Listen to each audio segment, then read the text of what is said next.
Hello दोस्तों, good morning to all of you. तो आज हम बात करेंगे लेक्चर नंबर 74 की, और पीरियोडिक टेबल का ये 5th नंबर का लेक्चर है।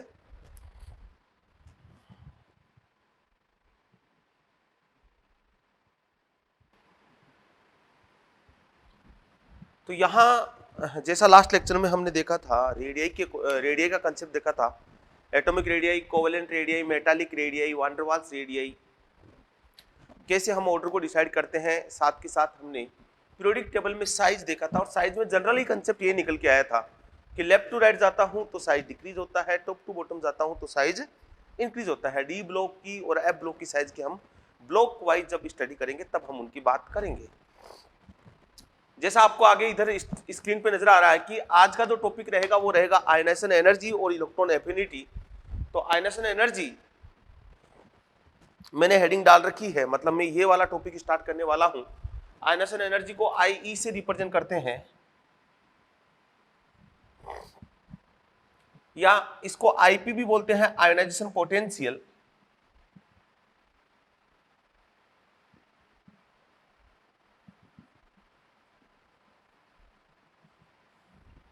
IP से भी रिप्रेजेंट करते हैं, IE और IP किसे बोलते हैं आयनाइजेशन एनर्जी। सबसे पहले इस पे आते हैं कि required energy to remove an electron from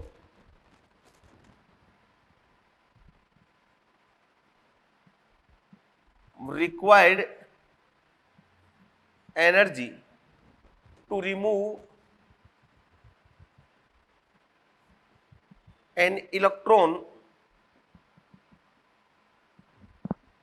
from outermost shell of an isolated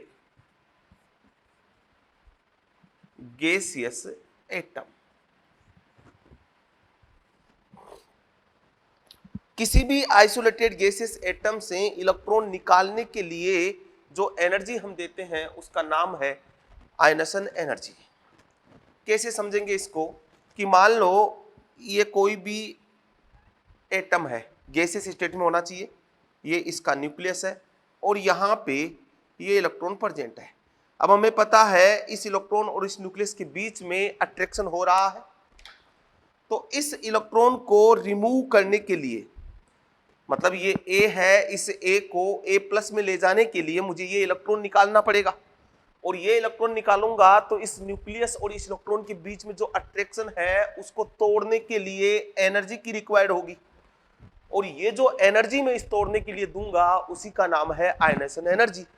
और डेफिनेटली ये एनर्जी दी जाती है, इसलिए प्रोसेस कौन सी होगी, एंडोथर्मिक प्रोसेस होगी। तो ionisation energy IE is endothermic process. Ionisation energy एक एंडोथर्मिक प्रोसेस है। अब इसके बाद देखो, ये A और ये गैसियस, इससे मैं फर्स्ट इलेक्ट्रॉन रिमूव करूंगा तो ये A+ में गया, तो इसको बोलूंगा IE1। अब यहां से यहां जाऊंगा तो ये A+2 में गया, इसको बोलूंगा मैं IE2, और A+ से मैं गया A+3, तो इसको मैं बोलूंगा IE3। मतलब यहां कहने का मतलब यह है कि A से A+ गया तो मुझे एक इलेक्ट्रॉन रिमूव करना पड़ा, और 1 इलेक्ट्रॉन रिमूव करने के लिए जो आयनाइजेशन एनर्जी दी उसको मैंने बोला IE1, फर्स्ट आयनाइजेशन एनर्जी, ये सेकंड आयनाइजेशन एनर्जी, और ये थर्ड आयनाइजेशन एनर्जी। IE1 और IE2 जो है, IE1, IE2 एंड IE3, ये क्या है, these are successive ionisation energy.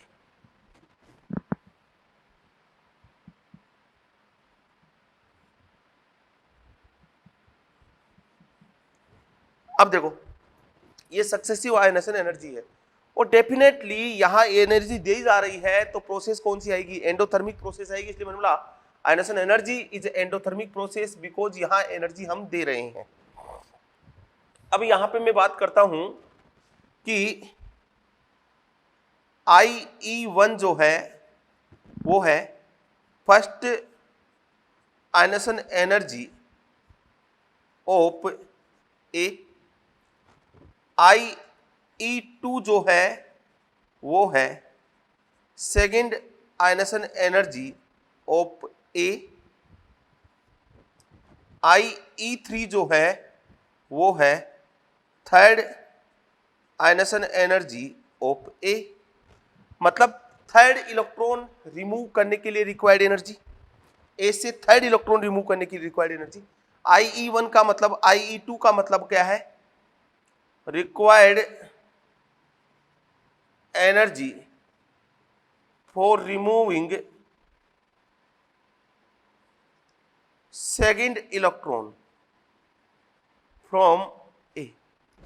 अब IE2 जो है उसको मैंने बोला सेकेंड IE ऑफ ए। इसके अलावा IE2 जो है उसको मैं ये भी बोल सकता हूं, IE2 बोला ना मैंने, इसको मैं ये भी बोल सकता हूं first IE of A plus. A से A+2 गया तो IE2 बोला, तो IE2 बोलूंगा तो IE2 का मतलब तो क्या है, IE2 का मतलब है सेकेंड IE ऑफ ए, मतलब ए से सेकेंड इलेक्ट्रॉन रिमूव करने के लिए रिक्वायर्ड एनर्जी। इसको मैं ये भी बोल सकता हूं first IE of A plus, मतलब यहां से ऐसे देखो इसको कि ए से गया मैं ए प्लस, इसको मैंने बोला IE1।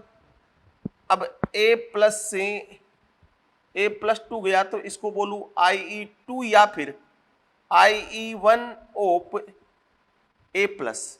IE2 क्या बोला, IE2 ऑफ ए, एक की तो हो गई IE2 और ये IE2 की वैल्यू जो है वो A+ की हो गई IE1। डेफिनेटली समझ में आ गया होगा कि IE1 IE2 ये कैसे रिप्रेजेंट करते हैं। अब देखो इधर फॉर एग्जाम्पल देखो,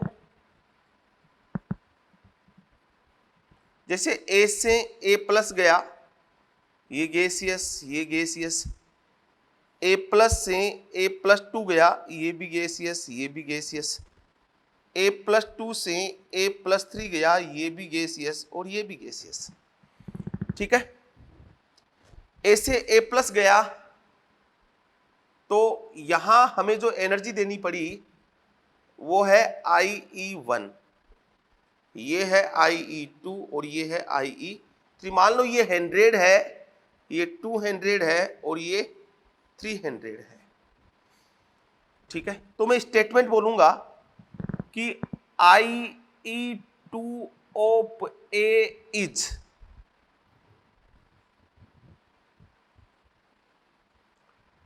200, तो ये सही स्टेटमेंट हो गया। IE1 ऑफ ए प्लस, भाई यहां से यहां तो IE1 हो गई 200, ये भी सही है। अब मैं बोलूं IE3 ऑफ ए, मैं बोलूं 300, तो सही स्टेटमेंट है। अगर मैं बोलूं IE1 ऑफ A+2, मतलब A+2 से एक इलेक्ट्रॉन रिमूव करना, तो A+2 से, तो IE1 of A+2 equal to IE3 of A हो गया।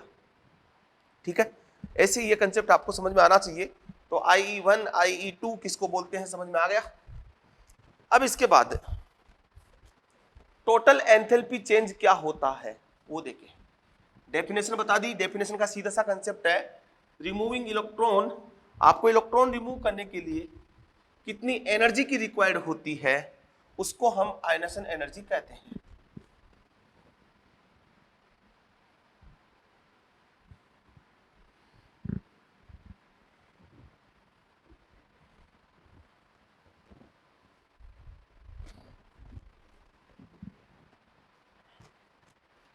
ठीक है, अब देखें नेक्स्ट,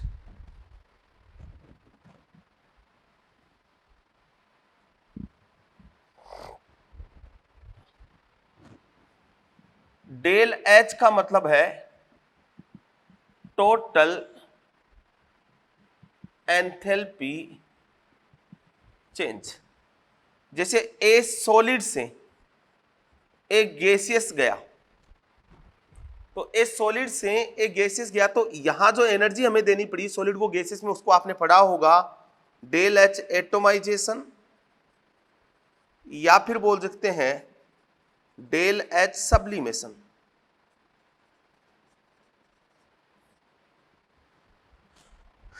ठीक है, और यहां total enthalpy del H equal to del H atomisation, ये आ गया। अब मैं बोलूं कि ए से ए गैसियस से ए प्लस गैसियस गया, तो यहां जो डेल एच है वो इक्वल टू हो गया IE1।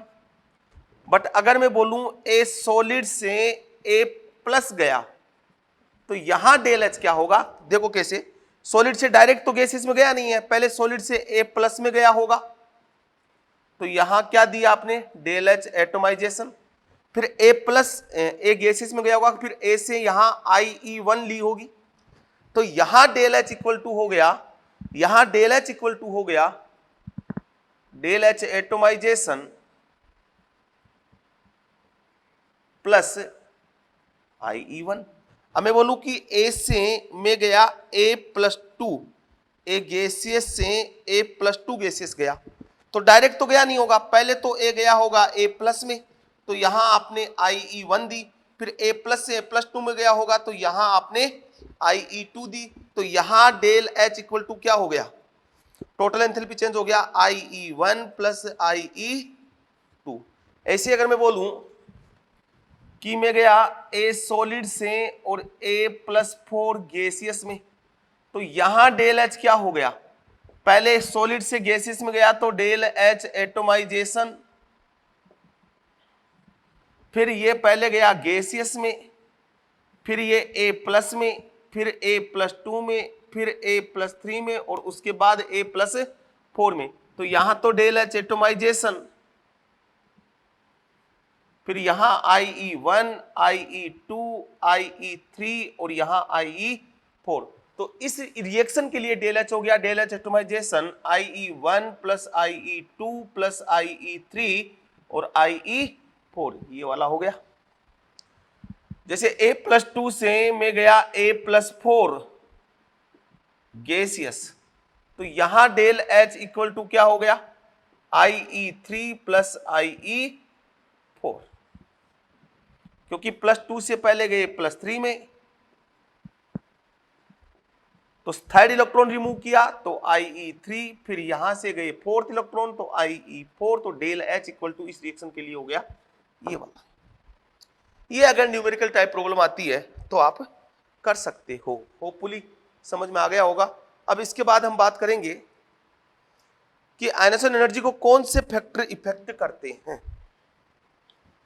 ठीक है, एक चीज और, पहली बात तो ये कि एंडोथर्मिक प्रोसेस है, ये मैंने बोल दिया है कि इलेक्ट्रॉन रिमूव करोगे तो आपको एनर्जी देनी पड़ेगी, तो ये एंडोथर्मिक प्रोसेस है।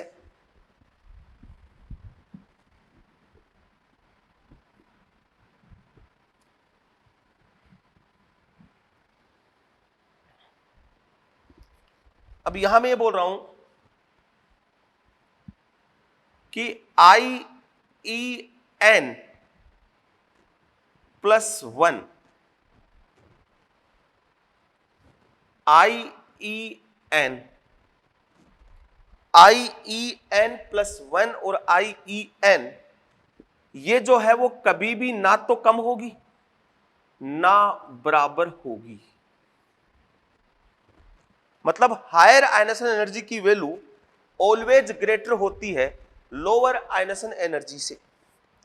मतलब मान लो n बराबर मैंने 1 रखा, तो मैं बोल रहा हूं IE1 और IE2, तो I2 हमेशा ग्रेटर होगी, कम कभी नहीं होगी।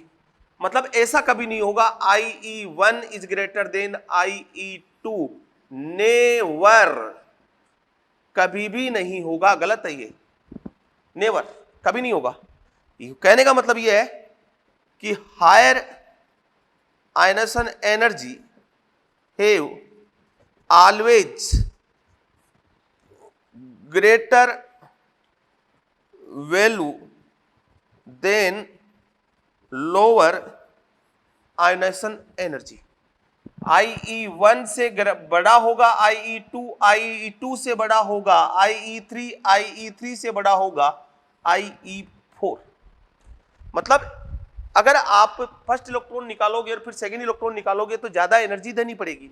देखो जैसे A से A प्लस गया तो मान लो आपने 100 किलो जूल पर मोल एनर्जी दी, तो A से A प्लस 2 जाओगे तो ये जो IE2 आएगा ये ग्रेटर देन आएगा 100, ये 100 से ग्रेटर ही आएगा। और मान लो ये आ गया 200 आ गया।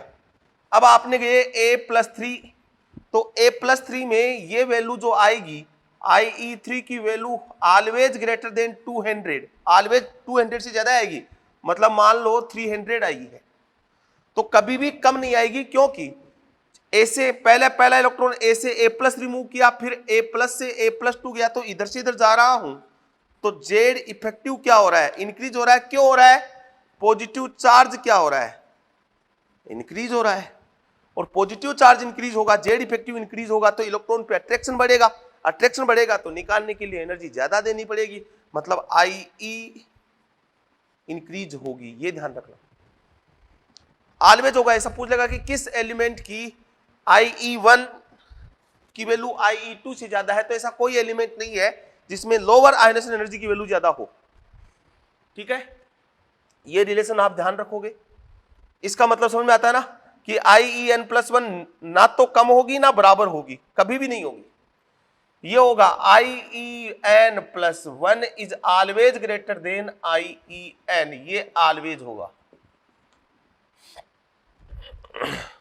ठीक है, अब बात करते हैं फैक्टर अफेक्टिंग की, कि कौन से फैक्टर अफेक्ट करते हैं।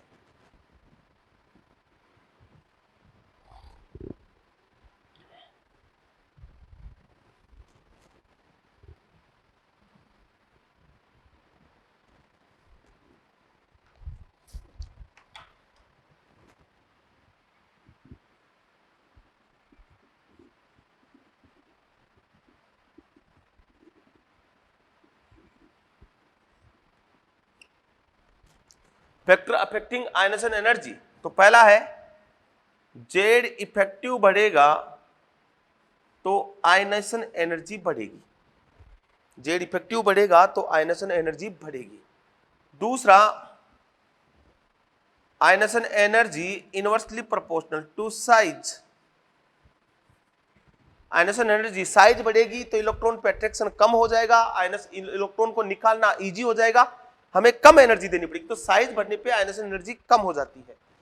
तीसरा, इलेक्ट्रॉनिक कॉन्फ़िगरेशन पे डिपेंड करेगी,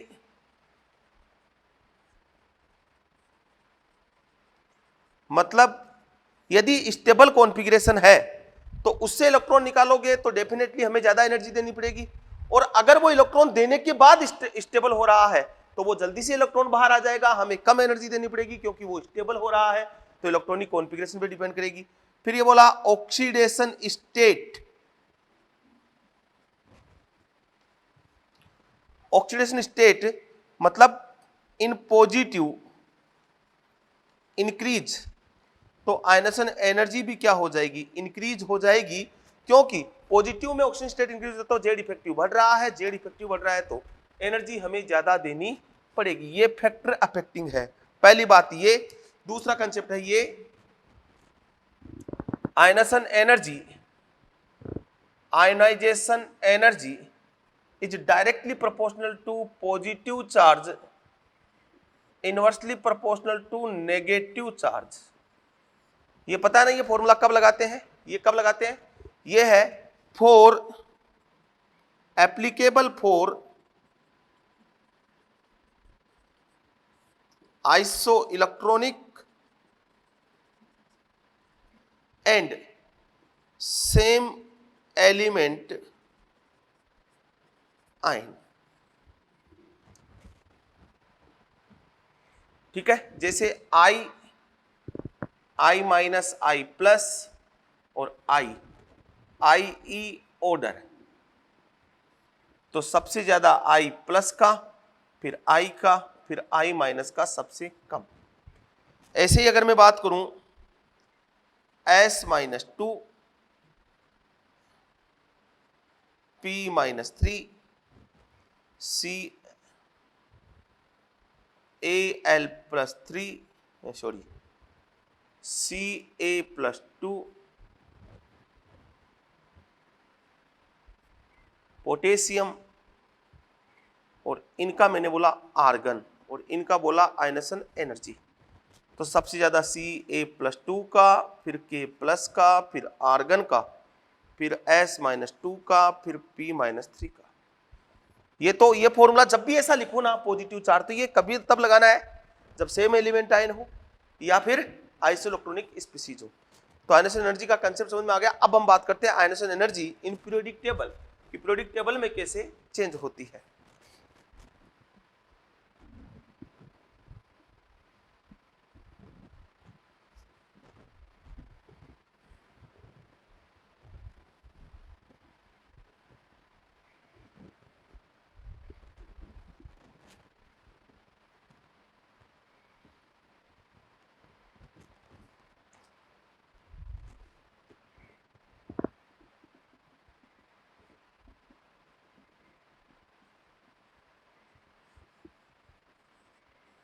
पी टेबल, पीरियोडिक टेबल में आयनेशन एनर्जी की बात करें तो एक सीधा सा कंसेप्ट है। देखो वो क्या कंसेप्ट है कि लेफ्ट टू राइट जब जाते हैं तो जेड इफेक्टिव इंक्रीज होता है, तो आयनेशन एनर्जी भी क्या होगी, इंक्रीज होगी। जनरली टॉप टू बॉटम जाता हूं तो जेड इफेक्टिव कांस्टेंट रहता है, साइज क्या होती है, इंक्रीज होती है, आयनेशन एनर्जी क्या हो जाएगी, डिक्रीज हो जाएगी। ये भी क्या है, जनरली, ये भी जनरली। इरेगुलर ट्रेंड आता है। सबसे पहले मैं बात करता हूं इन पीरियड और एस एंड पी ब्लॉक। किसकी बात कर रहा हूं, एस और पी ब्लॉक की बात कर रहा हूं। तो देखो हाइड्रोजन से हीलियम जाऊंगा तो आई ई इंक्रीज होगी। ये IE1 की बात हो रही है भैया, ठीक है। जब जनरली कुछ नहीं लिखा हुआ, केवल आयनेशन एनर्जी बोला हुआ हो तो फर्स्ट इलेक्ट्रॉन आपको रिमूव करना है। Lithium, beryllium, boron, carbon, nitrogen, oxygen, fluorine, neon.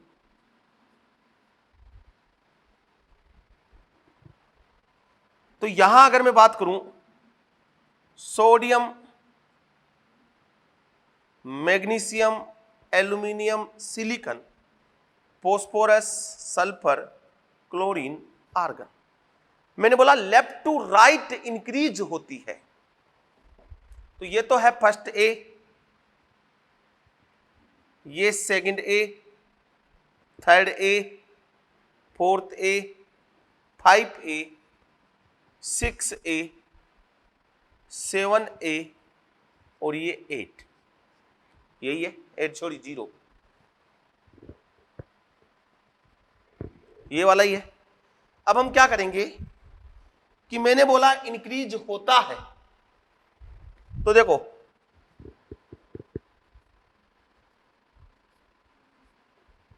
एक तो यहां चेंज आता है,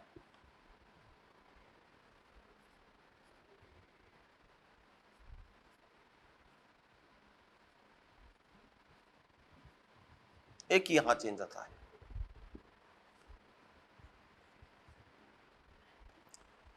यहां मतलब third A element have more ionisation energy, less ionisation energy than second A, और एक यहां नाइट्रोजन वाली फैमिली में ऑक्सीजन फैमिली वाले से ज्यादा है।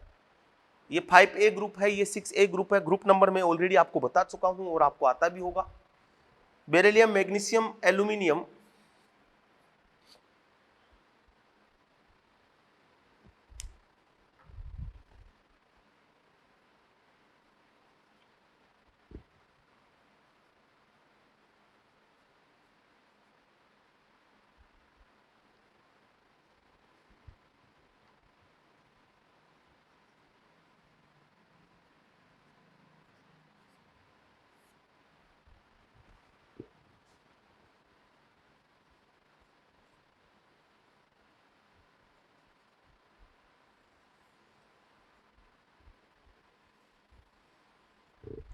ये ऑर्डर आता है लेफ्ट टू राइट।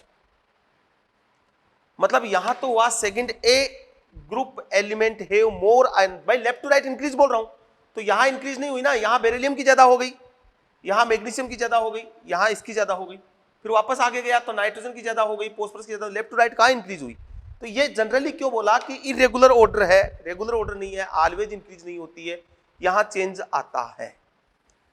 तो मेरे पास दो क्वेश्चन आते हैं यहां से।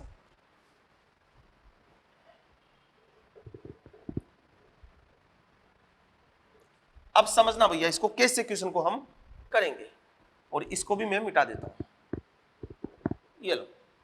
तो ये तो हुआ NS1 NS2 NS2 NP1 NS2 NP2 NS2 NP3 NS2 NP4 और NS2 NP5 और NS2 NP6। ठीक है, N बराबर यहां कितना, सेकंड, थर्ड, फोर्थ और ये 5, ये नंबर ऑफ पीरियड हो गए। तो in periodic table left to right ionisation energy increase होती है क्योंकि जेड इफेक्टिव बढ़ता है, but second A element have more IE than third A. एक तो ये बोला, वाई, क्यों, इसका एक्सप्रेशन देंगे।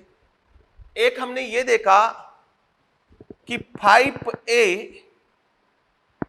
Element have more IE than 6A element.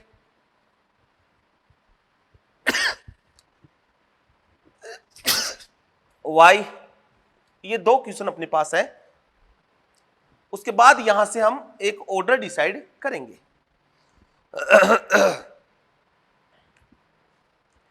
Second A element have more ionisation energy, तो देखो due to penetration effect. Reason क्या बोला, ड्यू टू पेनिट्रेशन इफेक्ट। अब आपको पता होगा कि पेनिट्रेशन इफेक्ट किसको बोलते हैं, क्या होता है पेनिट्रेशन इफेक्ट, बोलो किसी को पता है। Closeness to nucleus of different subshell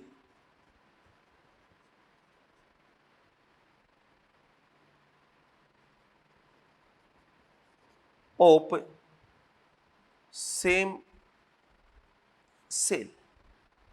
penetration effect किसको बोलते हैं, closeness to nucleus of different subshell of same cell.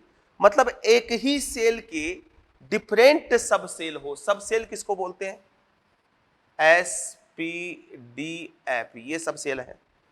Cell किसको बोलते हैं, एन की value first shell, second shell, third shell. तो मैंने बोला closeness to nucleus of different subshell of same shell known as penetration effect. Closeness to nucleus of different subshell of same shell known as penetration effect. और penetration effect मतलब nucleus के सबसे close कौन सा होता है, S, फिर P, फिर D और फिर F। ये ऑर्डर है किसका, पेनिट्रेशन ऑर्डर।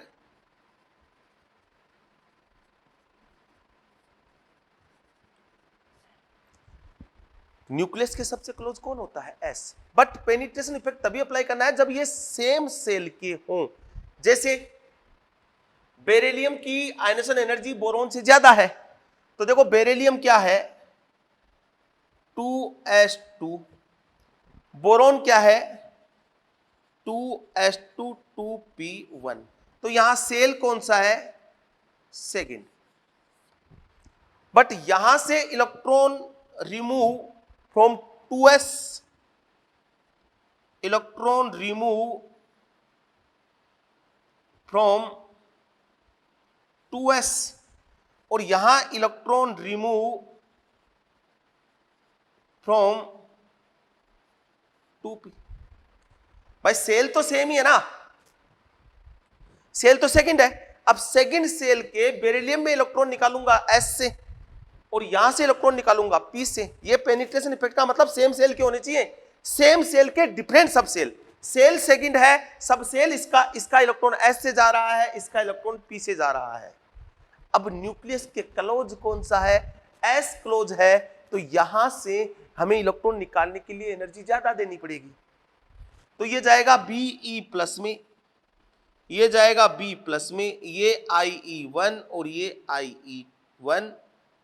तो यहां ये वाला IE1 ज्यादा है। क्यों?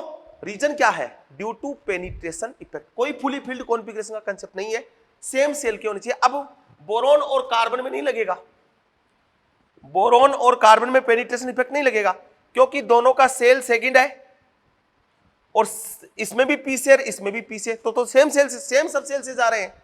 तो यहां तो पेनिट्रेशन इफेक्ट तो सेम हो गया, इसलिए यहां जेड इफेक्टिव लगेगा। यहां पेनिट्रेशन इफेक्ट नहीं देखेंगे। पेनिट्रेशन इफेक्ट तभी देखना है जब सेम सेल के हो और डिफरेंट सब सेल से इलेक्ट्रॉन रिमूव हो रहा हो। सेम सेल के डिफरेंट, अब यहां तो सब में देखो पी से जा रहा है, ये सब में पी से, और इसमें भी नहीं देखूंगा एस से, यहां से भी एस से। तो यहां पेनिट्रेशन इफेक्ट नहीं देखना। पेनिट्रेशन इफेक्ट तभी देखना है जब सेल सेम हो, सब सेल क्या हो?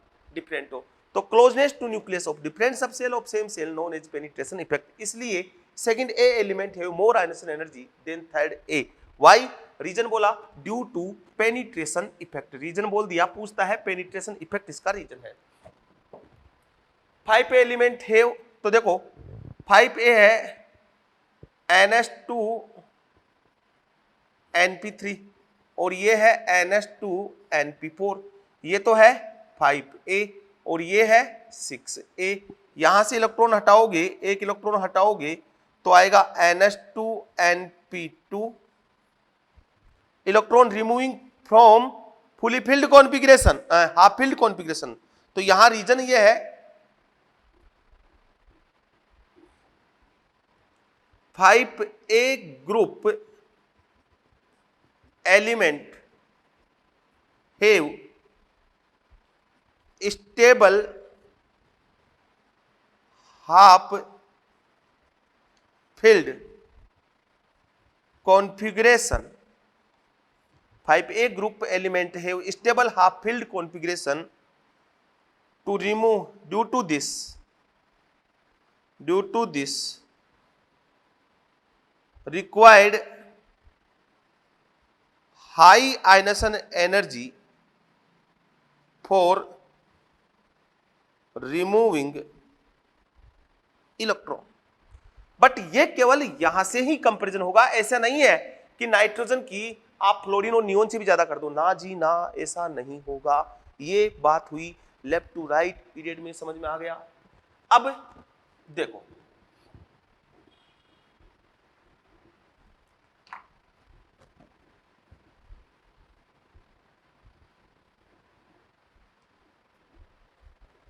मिटाऊं, स्क्रीनशॉट ले ले भैया।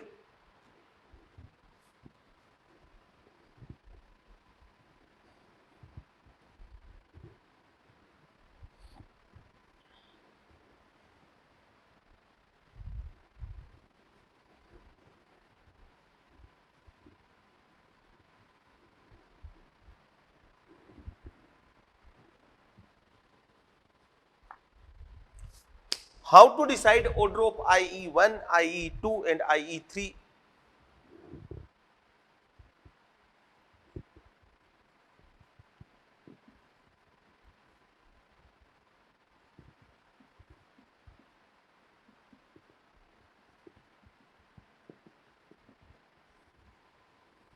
So on। ठीक है, तो क्या करना है? अभी मैंने ऑर्डर बताया है, देखो हमने ऑर्डर निकाला है, तो सबसे ज्यादा IE का जो ऑर्डर है, IE ऑर्डर आपको इस वे से मैंने बोला है कि NH2NP6 का सबसे ज्यादा, फिर NH2NP5 का, उसके बाद NH2NP3 का, उसके बाद NH2NP4 का, उसके बाद NH2NP2 का, उसके बाद NS2 का, उसके बाद NH2NP1 का, और लास्ट में NS1 का। ये है for S and P block, ionisation order for S and P block.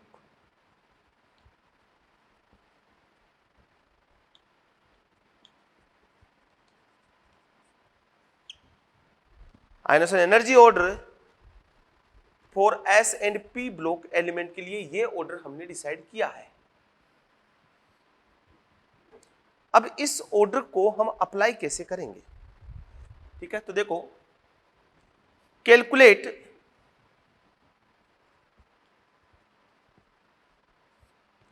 या डिफाइन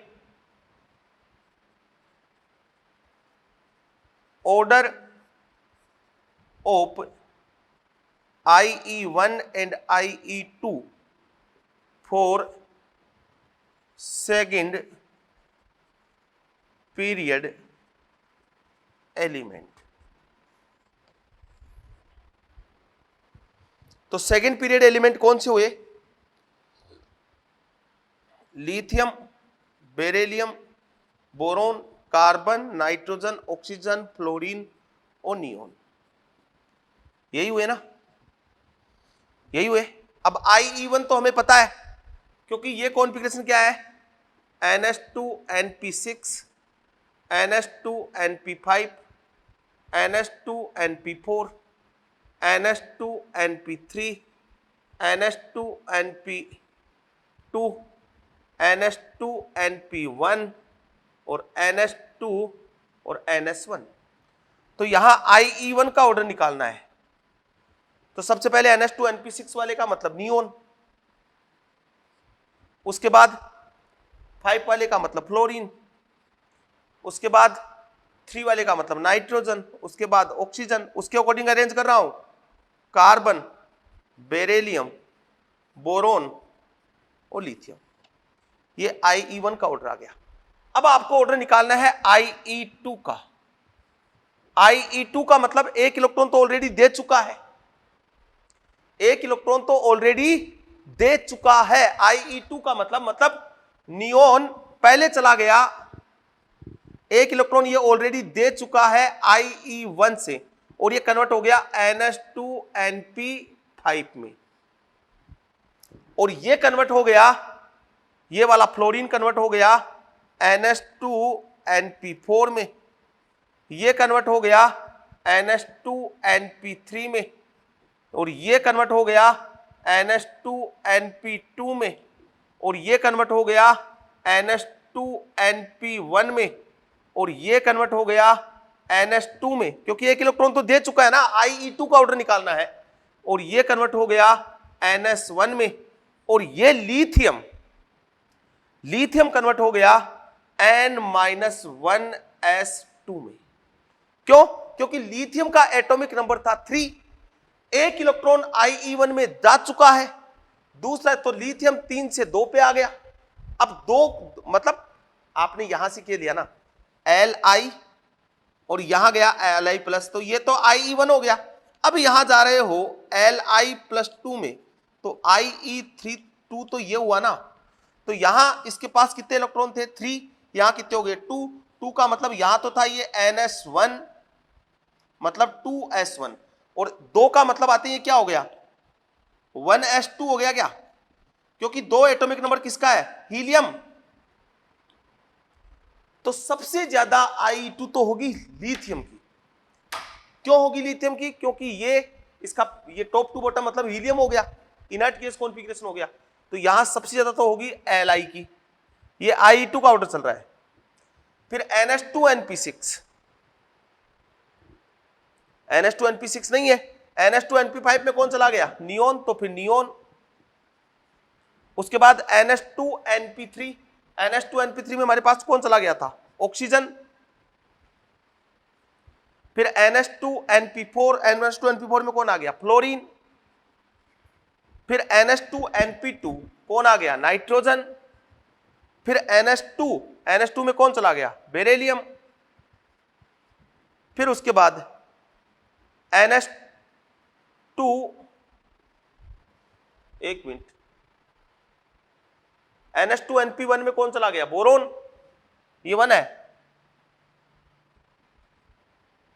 और उसके बाद लास्ट में आपके पास बच गया बोरोन NS1, मतलब बेरिलियम NS1 में चला गया। एक मिनट, वापस देख लेते हैं। सबसे पहले तो चला जाएगा लिथियम, क्योंकि ये इसमें चला गया, पीरियड ही कम हो गया। फिर आ जाएगा neon, NH2NP5।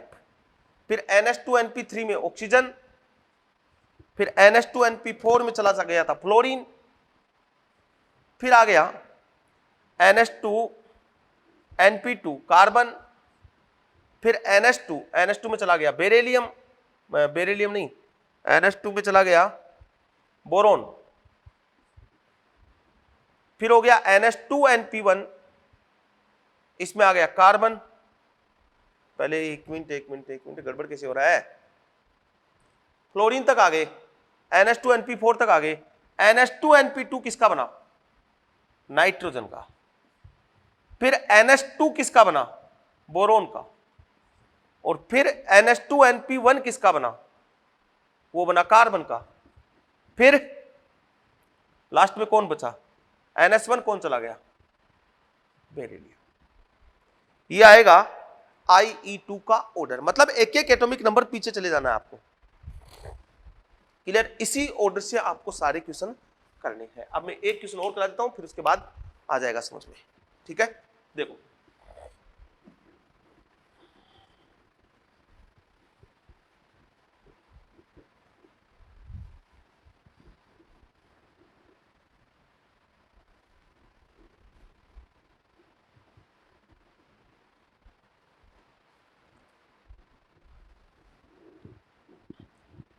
IE1, IE2 and IE3 order for third period element. Overall order क्या आया था वो वापस लिख देता हूं। N-1 का तो पहले आएगा NH2NP6, क्योंकि यहां तो पीरियड ही कम हो रहा है, तो टॉप टू बॉटम तो डिक्रीज होती है ना। फिर NH2NP5, फिर NH2NP3, NH2NP4, NH2NP2, NH2NP1 और NS1। ये है ओवरऑल ऑर्डर।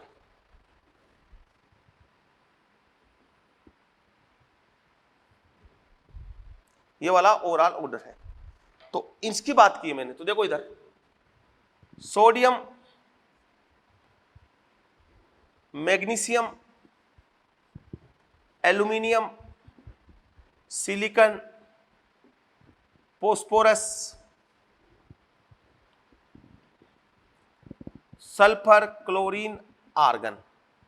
ये NH2NP6, ये NH2NP5, ये NH2NP4, ये NH2NP3, ये NH2NP2, ये NH2NP1, ये NS2 और ये NS1। यही तो हुआ। अब IE1 का ऑर्डर तो आ जाएगा। सबसे पहले NH2NP6 मतलब आर्गन, क्लोरीन, सल्फर या phosphorus? Phosphorus, sulphur, silicon, magnesium, aluminium और सोडियम, Ie2 का। तो Ie2 में एक एक इलेक्ट्रॉन कम हो गए थे इनमें से, मतलब सोडियम चला गया N-1s2 में, N-1p6 में। कैसे? एक इलेक्ट्रॉन रिमूव होने के बाद क्या बन गया? ये नियोन बन गया। मैग्नीशियम किस में चला गया? अगर एक एक इलेक्ट्रॉन आप ऐसे भी ला सकते हो, नियोन से लाके उसके बाद भी अरेंज कर सकते हो। मैग्नीशियम किस में चला गया? मैग्नीशियम कन्वर्ट हो गया NS1 में। एल्यूमिनियम किस में कन्वर्ट हो गया? NS2 में। सिलिकॉन किस में कन्वर्ट हो गया? NS2NP1 में कन्वर्ट हो गया। एक इलेक्ट्रॉन जा चुका है, Ie2 की बात कर रहे हैं। फोस्फोरस कन्वर्ट हो गया NS2NP2 में। सल्फर कन्वर्ट हो गया NS2NP3 में। और क्लोरीन कन्वर्ट हो गया NS2NP4 में। और ये आर्गन कन्वर्ट हो गया NS2NP5 में। अब इसी के अकॉर्डिंग अरेंज कर दो, Ie2 ऑर्डर अरेंज कर दो। सबसे पहले कौन आएगा? सोडियम P6 वाला, N-1 वाला। उसके बाद P6 है नहीं, P5 argon, P3 sulphur, P4 chlorine, उसके अकॉर्डिंग अरेंज कर रहा हूं। फिर P2 फोस्फोरस, उसके बाद एल्यूमिनियम NS2, उसके बाद सिलिकॉन, और लास्ट में आपके पास बच गया मैग्नीशियम। ये लो। अब Ie3 की निकाले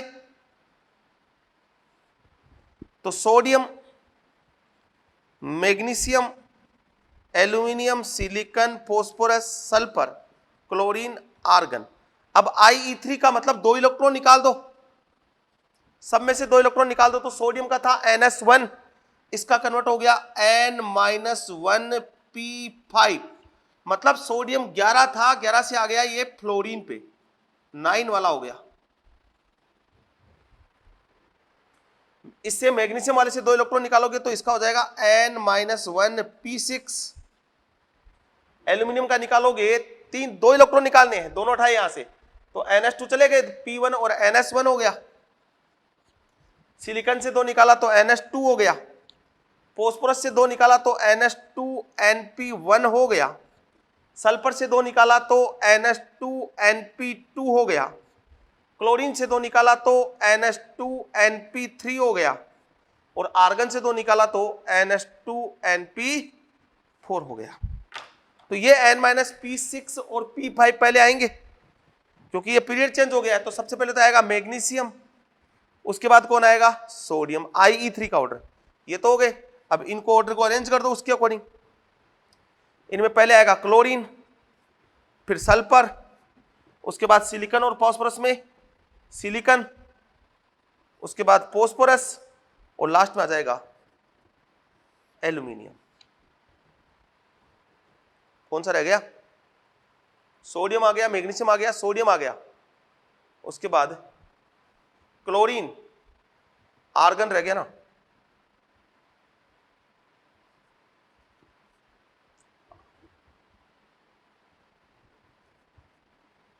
आर्गन,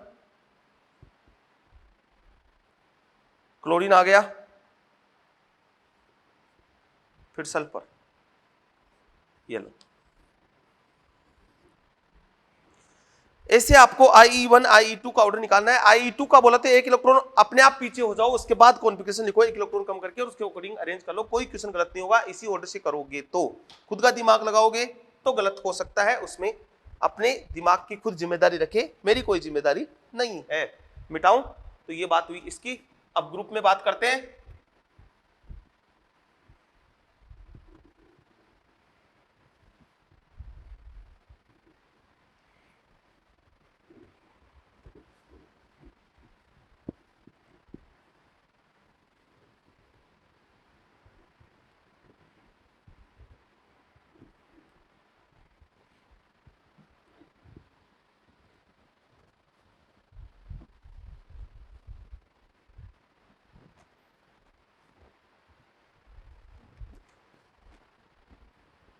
डी ब्लॉक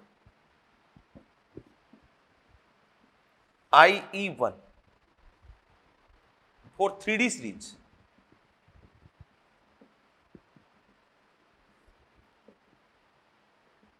irregular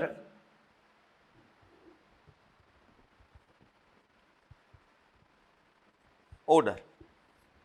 देखो सबसे ज्यादा जिंक की होती है, फिर आयरन की, फिर कोबाल्ट की, फिर कॉपर की, निकिल की, एमएन की, फिर टाइटेनियम की, क्रोमियम की, वेनेडियम की, स्कैंडियम की। मतलब इसको याद करना है, इसको याद करना है। एनसीईआरटी डी ब्लॉक ये IE1 का ऑर्डर है, इरेगुलर ट्रेंड है, क्योंकि यहां रेडियाई में इरेगुलर ट्रेंड होता है, जेड इफेक्टिव में इरेगुलर ट्रेंड होता है। याद कैसे करोगे? अब मुझे ट्रिक की जरूरत पड़ेगी, तो इसको बोलना जिन्नी फिर कोई कूपन निकले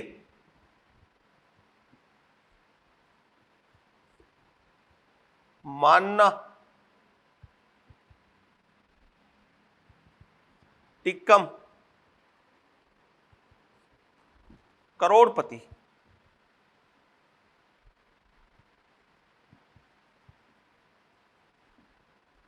वाली स्कीम है। मतलब ये ट्रिक से आपको याद रखना है, और याद रखना भी पड़ेगा, कोई इलाज नहीं है इसका। इरेगुलर ट्रेंड क्यों आया? क्योंकि रेडियाई में इरेगुलर ट्रेंड होता है। तो ये मैंने ये बोला जिन्नी फिर कोई कूपन निकले तो मानना टिक्कम करोड़पति वाली स्कीम है। इससे याद रखना आपको ऑर्डर रही है। अब जैसे क्रोमियम, मैग्नीज, आयरन, और बोला IE1 and IE2 order will be. तो IE1 का ऑर्डर तो इससे लगाओ। किसकी ज्यादा है? आयरन की, उसके बाद मैग्नीज की, उसके बाद क्रोमियम की। ये IE1। फॉर IE2 ऑर्डर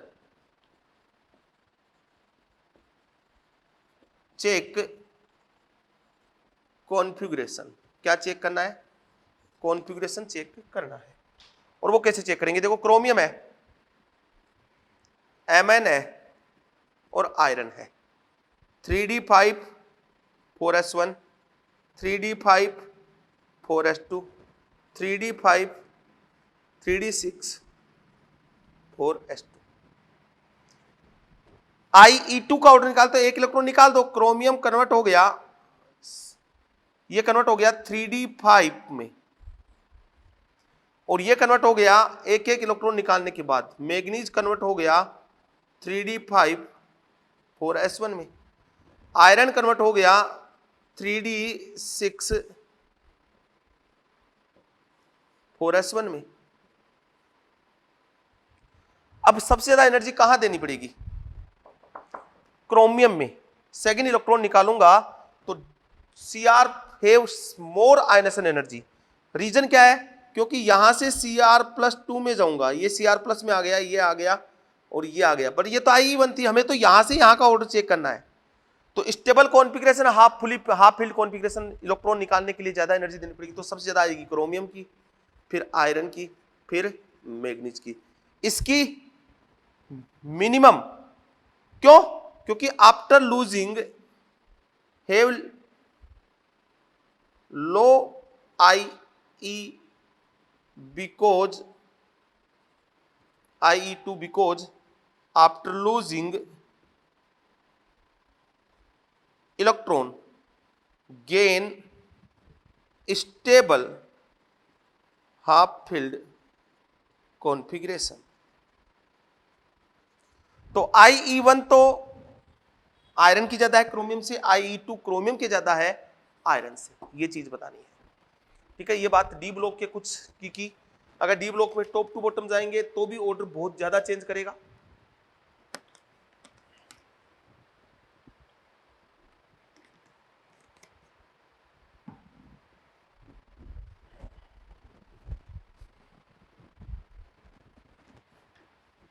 ठीक है, अब बात करते हैं ग्रुप में।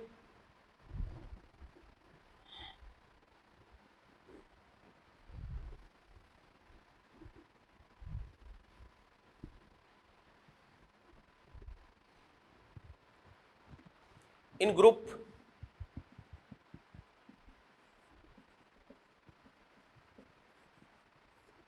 डी ब्लॉक, देखो थर्ड बी या थर्ड ग्रुप 4, 5, 6 और 10 ग्रुप 7, 8, 9, 11 और 12 ग्रुप, ये ग्रुप है। तो इसमें तो होती है 3D की, 4D की और फिर 5D की, ये सीरीज है। 3 सीरीज होता है, 3D, 4D, 5D series. 3D series, 4D series और 5D सीरीज, ये सीरीज की बात हो रही है। इसमें होती है 5D की, 4D की और उसके बाद 3D की। इसमें होती है 5D की, 3D की और उसके बाद 4D की। तो इसमें तो वो आता है, ये ऑर्डर आ जाएगा। इसमें 4 की बात करें तो जैसे फोर्थ ग्रुप की बात करें, थर्ड आ गया स्कैंडियम वाला, ये बात, ये इनकी बात करें तो इनमें HF की सबसे ज्यादा, फिर जिरकोनियम की और उसके बाद टाइटेनियम की। इनकी बात करें 7, 8, 9, 11, 12, जैसे 11 ग्रुप अपने पास कॉपर, Ag और Au, तो इसमें सबसे ज्यादा Au की, उसके बाद 5D का, फिर 3D का कौन, कॉपर, उसके बाद Ag। ये बात हुई डी ब्लॉक की। डी ब्लॉक में वापस से रिमाइंड करवा दूंगा, नोट करें। तो टॉप टू बॉटम और लेफ्ट टू राइट दोनों बता दिया है। अब पी ब्लॉक, एस ब्लॉक,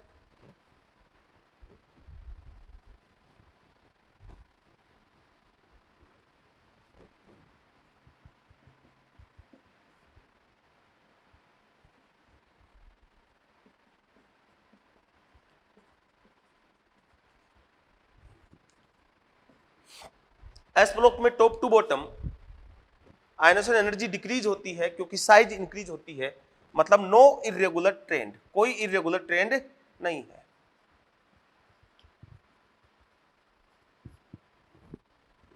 अब मैं बात करता हूं पी ब्लॉक की।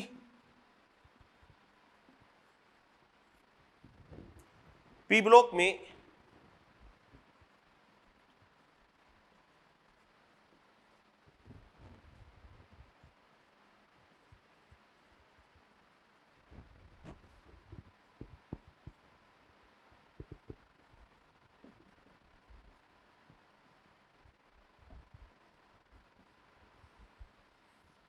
ये जो है नाइट्रोजन फैमिली, मतलब ये वाले हो गए, ये वाले हो गए, ये वाले हो गए और ये वाले हो गए। तो ये तो हो गया 15, 16, 17 और ये 18। तो यहां तो इनमें क्या होगा, इनमें टॉप टू बॉटम जाने पे ionisation energy decrease because size increase, मतलब नो इरेगुलर ट्रेंड।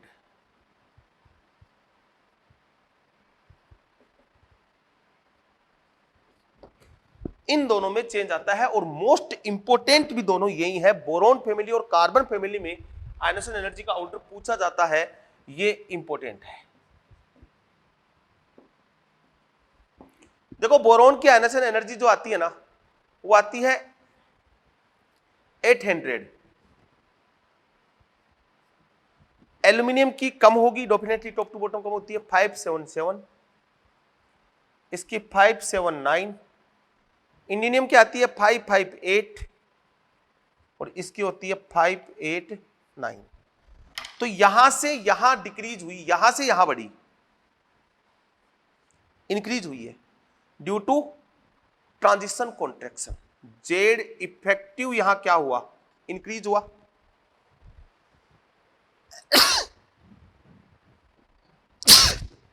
यहां जेड इफेक्टिव इंक्रीज हुआ, क्यों इंक्रीज हुआ, ट्रांजिशन कॉन्ट्रैक्शन, इसलिए यहां चेंज आया। यहां से यहां भी इंक्रीज हुआ,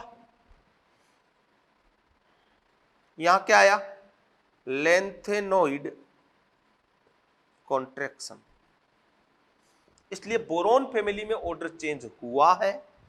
और यहां ऑर्डर जो आता है ना, वो है सबसे ज्यादा बोरोन की, फिर थेलियम की, फिर एल्यूमिनियम की, सॉरी गैलियम की, फिर एल्यूमिनियम की, इंडिनियम की, ये ऑर्डर है। याद रखेंगे, बिना तले गरम आलू इंडिया में, बिना तले गरम आलू इंडिया में, इस ट्रिक से इसको याद रखोगे। यहां कार्बन की जो बात करें तो यहां आती है 1086780, इसकी आती है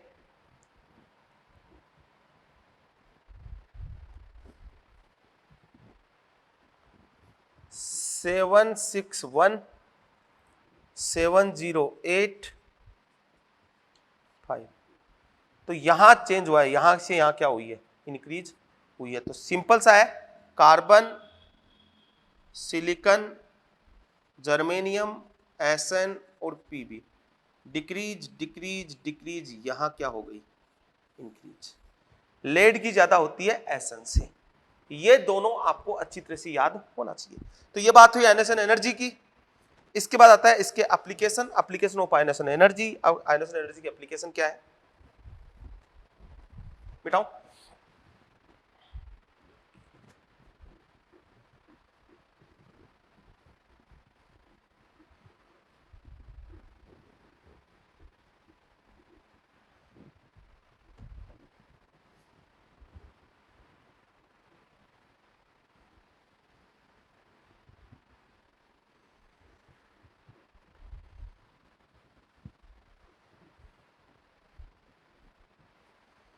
application of ionisation energy.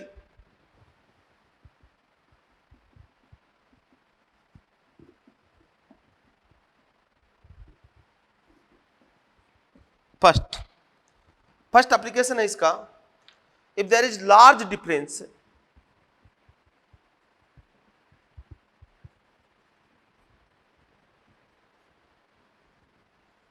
between two successive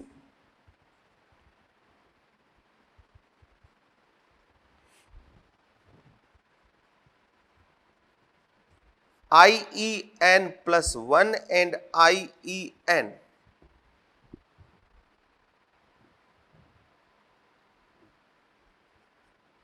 मतलब दो सक्सेसिव आयनेशन एनर्जी में लार्ज डिफरेंस है,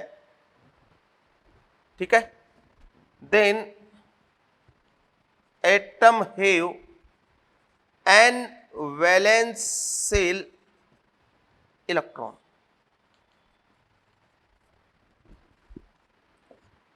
यदि सक्सेसिव आयनेशन एनर्जी में लार्ज डिफरेंस है IEN plus 1 और IEN में, तो उस एटम के वैलेंस शेल में कितने इलेक्ट्रॉन होंगे, n इलेक्ट्रॉन होंगे। जैसे an element have following value for successive IE1,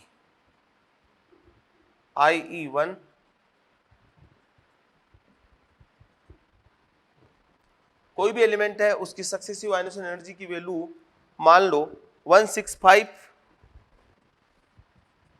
195, 565 595। ठीक है, valence shell electron will be, valence shell electron कौन सा होगा, कितने होंगे? Identify elements group. तो देखो लार्ज डिफरेंस कहां आया, यहां आया लार्ज डिफरेंस। IE2 और I3 में, तो ये तो हो गया IEN और ये हो गया IEN+1। तो वैलेंस शेल में इलेक्ट्रॉन कितने हैं उसके? 2 वैलेंस शेल में इलेक्ट्रॉन है। Have 2 valence shell electron belongs to second A group. 2 valence shell में इलेक्ट्रॉन किसके होते हैं? सेकंड ए ग्रुप में होते हैं, इसलिए सेकंड ए ग्रुप से वो क्या करेगा? बिलोंग करेगा। ठीक है,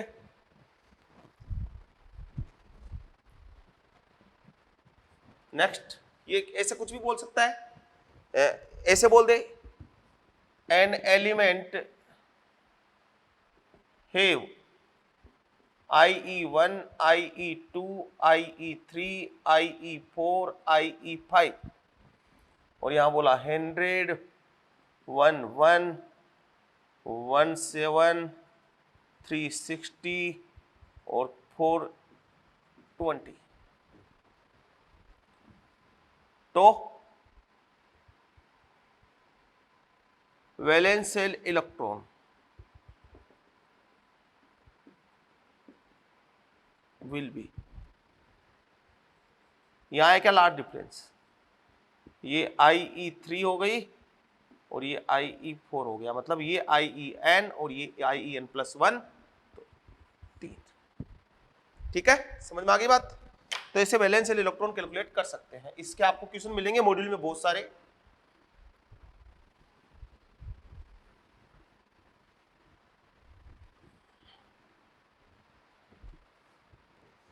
नेक्स्ट है, बाकी आप एप्लीकेशन आपको मॉड्यूल दिया हुआ वहां से पढ़ सकते हो। Ionisation energy is inversely proportional to reactivity of metal. Ionisation energy जितनी कम होगी, मेटल की रिएक्टिविटी उतनी क्या होगी? ज्यादा होगी। Ionisation energy is directly proportional, inversely proportional to oxidizing nature। Ionisation energy जितनी ज्यादा होगी, ऑक्सीडाइजिंग नेचर उतनी ही क्या हो जाएगी? कम होगी, हो जाएगी। Ionisation energy inversely proportional to tendency to form cation. Ionisation energy जितनी ज्यादा होगी, केटाइन बनाने की टेंडेंसी उतनी क्या हो जाएगी? कम हो जाएगी।